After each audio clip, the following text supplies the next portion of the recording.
ನಮಸ್ತೆ Karnataka, welcome back to mask man Kannada channel.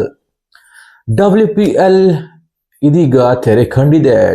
WPL ನಲ್ಲಿ RCB ಮತ್ತೊಮ್ಮೆ ಚಾಂಪಿಯನ್ ಆಗಿ ಹೊರಹೊಮ್ಮಿದೆ. ನಿಮಗೆ ಗೊತ್ತಿರಬಹುದು, RCB ಎರಡನೇ ಬಾರಿಗೆ WPL ನ ಒಂದು ಟ್ರೋಫಿಯನ್ನು ಎತ್ತಿ ಹಿಡಿದಿದೆ. ಈ ಮೂಲಕ ಈ ಸಾಧನೆ ಮಾಡಿದ ಎರಡನೇ ತಂಡವಾಗಿದೆ. ಇದಕ್ಕೂ ಮೊದಲು ಮುಂಬೈ ಇಂಡಿಯನ್ಸ್ 2 ಬಾರಿ ಟ್ರೋಫಿ ಎತ್ತಿದೆ.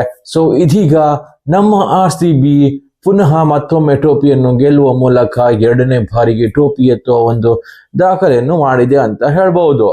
ಈ WPL ನಲ್ಲಿ ಆಟಗಾರ್ತಿಯರಿಗೆ ದುಡ್ಡು. ಹೌದು, WPL ಹಿಂದೆಂದಿಗಿಂತಲೂ ಅತಿ ಉತ್ತಮವಾಗಿ ಮೂಡಿ ಬಂದಿದೆ ಈ ಬಾರಿ. ಅದರಲ್ಲೂ ನಮ್ಮ RCB ತಂಡ ಸತತವಾಗಿ ಜಯಿಸುವ ಮೂಲಕ ಒಂದು ಹೊಸ ದಾಖಲೆ ಮಾಡಿದೆ. ಹಾಗೇನೆ ಫೈನಲ್ ನಲ್ಲಿ ಅತಿ ಹೆಚ್ಚು ರನ್ಗಳನ್ನು ಚೇಸ್ ಮಾಡುವ ಮೂಲಕ ಫೈನಲ್ ನಲ್ಲಿ ಅತಿ ಹೆಚ್ಚು ರನ್ ಚೇಸ್ ಮಾಡಿದ ಟೀಮ್ ಎಂಬ ಹೆಗ್ಗಳಿಕೆಗೂ ಕೂಡ ಪಾತ್ರವಾಗಿದೆ. ಅದೇ ರೀತಿ ನಮ್ಮ RCBಯ ಜಾರ್ಜಿಯಾ ವಾಲ್ ಹಾಗೂ ಸ್ಮೃತಿ ಮಂದಾನ ನಡುವೆ ಹೈಯೆಸ್ಟ್ ಪಾರ್ಟ್ನರ್ಶಿಪ್ ನಡೆದಿರುವುದು ಕೂಡ ಒಂದು ಸಂತೋಷದ ವಿಷಯವಾಗಿರ್ತದೆ. ಇದು ಕೂಡ ಒಂದು ದಾಖಲೆ ಆಗಿರ್ತದೆ.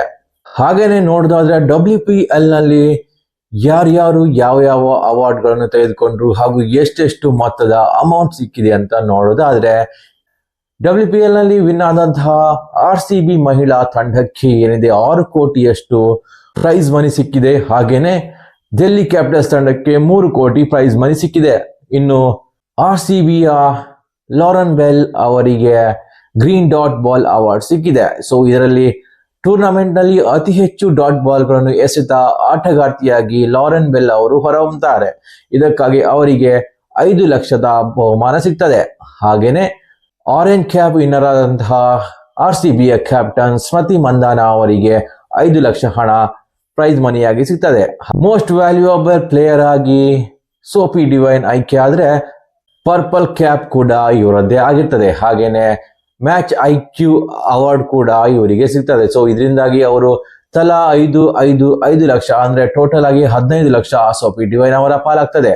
Super striker of the season ನಮ್ಮ RCBಯ ಓಪನರ್ ಆದಂತಹ ಗ್ರೇಸ್ ಹ್ಯಾರಿಸ್ ಅವರಿಗೆ ಲಭಿಸ್ತದೆ. ಸೊ ಅವರಿಗೂ ಕೂಡ 5 ಲಕ್ಷದ ಪ್ರೈಸ್ ಮನಿ ಸಿಗ್ತದೆ. ಹಾಗೇನೆ ನಂದಿನಿ ಶರ್ಮಾ ಎಮರ್ಜಿಂಗ್ ಪ್ಲೇಯರ್ ಆಗಿ ಹೊರಹೊಮ್ಮುತ್ತಾರೆ. ಅದು 2026ನೇ ಸೀಸನ್ಗೆ 1 ವಿಕೆಟ್ ಏನಾದ್ರು ಗಳಿಸಿದ್ರೆ ಅವರಿಗೆ ಈ ಪರ್ಪಲ್ ಕ್ಯಾಪ್ ಖಂಡಿತವಾಗಿ ಸಿಗ್ತಿತ್ತು. ಆದ್ರೆ ಎಕಾನಮಿಯ ಮೂಲಕ ಈ ಬಾರಿ ಸೋಫಿ ಡಿವೈನ್ ಅವರಿಗೆ ಈ ಪರ್ಪಲ್ ಕ್ಯಾಪ್ ಸಿಗ್ತದೆ. ಹಾಗೇನೆ ಕ್ಯಾಚ್ ಆಫ್ ದಿ ಸೀಸನ್ ಅಂತ ನೋಡೋದಾದ್ರೆ ಲೂಸಿ ಹ್ಯಾಮಿಲ್ಟನ್, BCಯ ಲೂಸಿ ಹ್ಯಾಮಿಲ್ಟನ್ ಅವರಿಗೆ ಈ ಬಾರಿಯ ಕ್ಯಾಚ್ ಆಫ್ ದಿ ಸೀಸನ್ ಸಿಗ್ತದೆ. ಲೂಸಿ ಹ್ಯಾಮಿಲ್ಟನ್ ಅವರು ಕೂಡ 5 ಲಕ್ಷದ ಪ್ರೈಸ್ ಮನಿಯನ್ನು ಪಡಿತಾರೆ.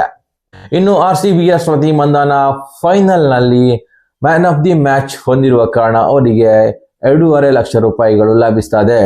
ಸೊ ಇದಿಷ್ಟು ನೋಡೋದಾದ್ರೆ WPL ನಲ್ಲಿ ಮಾಲಾಮಾಲಾದಂತಹ ಆಟಗಾರ್ತಿಯರು ಇವರೇ ಆಗಿರ್ತಾರೆ. ಸೊ ಒಂದು ಲೆಕ್ಕದಲ್ಲಿ ಮಹಿಳಾ ಕ್ರಿಕೆಟ್ ಉತ್ತಮ ರೀತಿಯಲ್ಲಿ ಮೇಲ್ ಬರ್ಬೇಕಂತ ಹೇಳಿದ್ರೆ ಅದಕ್ಕೆ ತಳಪಾಯ ಗಟ್ಟಿ ಇರಬೇಕಾಗಿತ್ತು. ಸೊ ಅದು ಈ WPL ಮಾಡಿಕೊಟ್ಟಿದೆ ಅಂತ ಹೇಳ್ಬೋದು. ಯಾಕಂದ್ರೆ ಇದು ಒಂದು ಫೌಂಡೇಶನ್ ರೀತಿಯಲ್ಲಿ ವರ್ಕ್ ಮಾಡ್ತದೆ.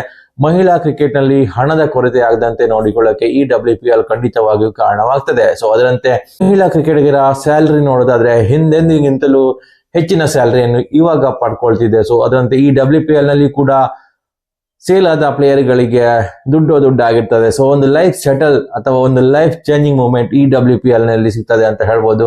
ಇದೇ ರೀತಿ ಮಹಿಳಾ ಕ್ರಿಕೆಟಿಗರಿಗೆ ಉತ್ತೇಜನ ಸಿಗಲಿ, ಅವರು ಹೆಚ್ಚು ರೀತಿಯಲ್ಲಿ ನಮ್ಮ ಟೀಮ್ ಇಂಡಿಯಾಕ್ಕೆ ಕೊಡುಗೆ ಕೊಡಲಿ ಹಾಗೂ ಅವರನ್ನು ಪಡೆದುಕೊಂಡ ಫ್ರಾಂಚೈಸಿಗಳಿಗೆ ಕೊಡುಗೆ ಕೊಡಲಿ.